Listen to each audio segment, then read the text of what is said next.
Hey guys, it's Ruben again. Thank you for tuning into my rants. I got a divorce in 2011 and I made the fatal mistake of declining representation by an attorney.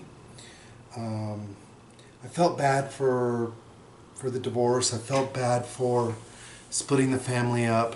So I had a lot of guilt. So I pretty much met with Nicole's attorney and we talked about some things. The goal was for them to continue their lifestyle as long as possible. But what was happening was I was making a certain amount of money, and pretty much ever since we moved from outside the perimeter off of 285 and Cascade Road to Sandy Springs, I pretty much overextended myself. I don't regret it. I just wish I would have been more honest with myself during this process. So I was living way beyond my means, and I was taking advantage of the factory to make up the difference. It was a perk that I allotted myself, but it really probably was not a good idea. So my concern for not getting an attorney was, she was going to want to get the same type of lifestyle, but once the attorney saw that what my true income was, he was going to be like, how are you supporting this excess lifestyle? And I really should have come to grips at the time and just allowed to, or expose myself, or just say, hey, I can't continue to, realistically, this can't continue. That would have saved a lot of things. So instead, I stopped the agreement with the attorney and just kind of continued. But it was so messed up because in the beginning it was child support along with equitable division. So there were two agreements. There was a settlement agreement and a side agreement. And on the settlement agreement, it was child support of $3,500 a month.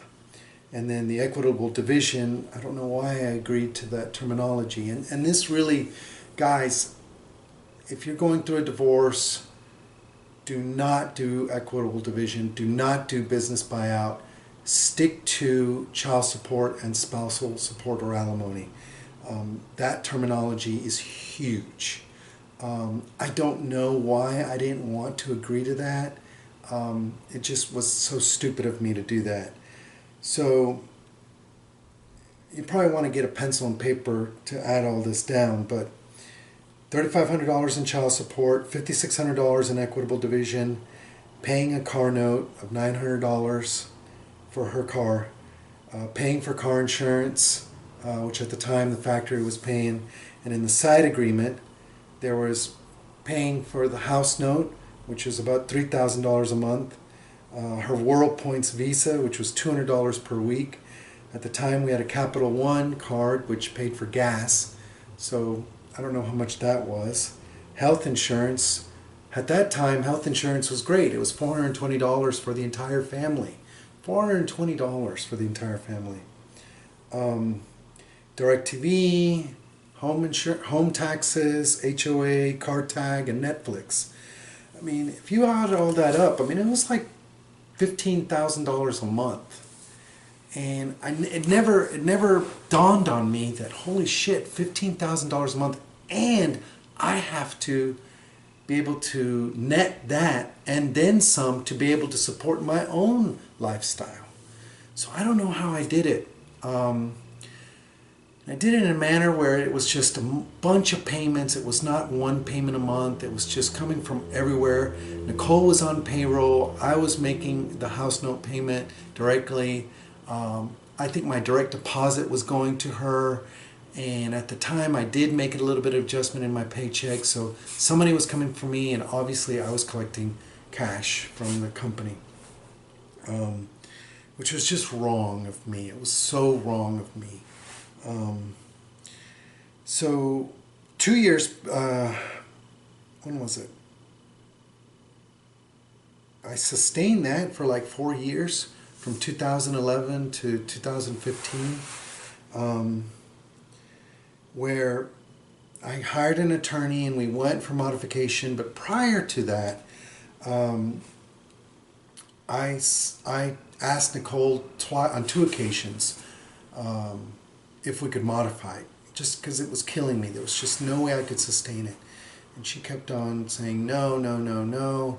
We met at a Starbucks, and when I asked, she yelled at me and created this whole scene. It was very embarrassing. But in 2015, I thankfully got an attorney who would take it, who modified it, and modified it in the manner of reducing it pretty much from $15,000 a month to $5,600 a month, which was great, but it extended it a year, so I was on the hook until 2027. All while I left her the house. I gave her all the possessions to the house, and just to go over some figures, she sold the house for $800,000. I only owed $200,000, so she netted.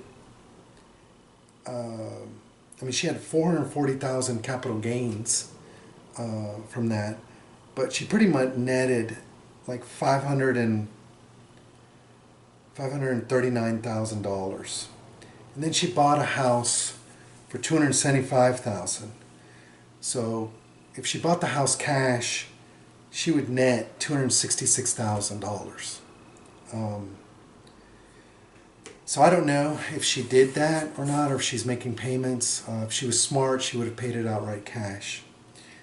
But on top of that, prior to her selling the house, we wanted to get the house out of my name and put it in her name, which I understood. But again, I made a fatal mistake of refinancing it.